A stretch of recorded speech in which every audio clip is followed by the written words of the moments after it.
Louise de Comblain-Oupon nous pose cette question. À combien de jours de congé ai-je droit ?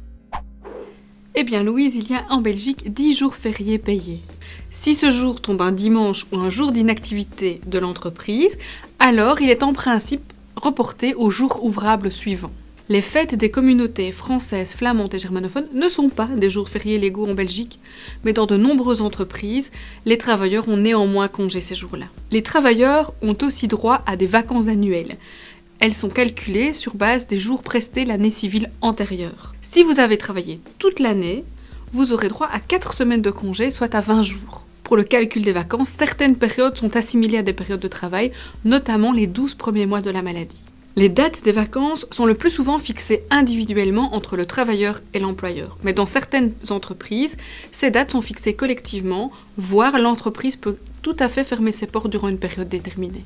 Dans ce dernier cas, ceux qui n'ont pas assez travaillé l'année précédente et qui n'ont donc pas droit à des jours de congé peuvent bénéficier d'une allocation de chômage. Si vous êtes dans ce cas-là, n'hésitez pas à vous adresser au service chômage de la CSC pour avoir tous les détails et les informations pratiques. Il y a quelques règles à observer pour les accords aussi bien individuels que collectifs. Tout d'abord, il faut que le travailleur ait la garantie d'avoir au moins une semaine complète de vacances.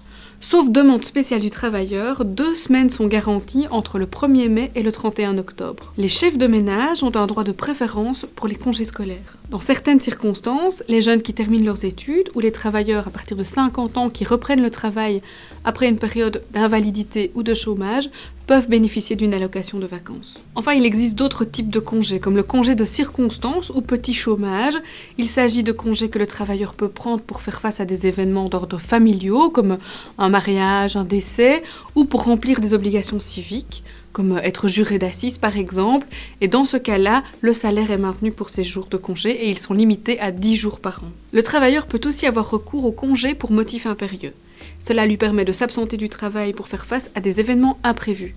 Mais alors il n'y a pas de rémunération et ces congés sont limités à 10 jours par an. Enfin, il y a le congé éducation payée. Ce congé vous permet de suivre des formations. Il est limité à un certain nombre de jours par an. Attention, vous ne pouvez pas, grâce à ce congé, vous arrêter complètement de travailler pour suivre par exemple des études de plein exercice. Mais par contre, vous pouvez grâce à ce congé partir plus tôt pour assister à des cours du soir ou encore prendre quelques jours de congé pour réviser vos examens. Voilà Louise, j'espère avoir répondu à votre question. N'hésitez pas à vous adresser à votre délégué CSC ou à vous rendre dans un de nos centres de service.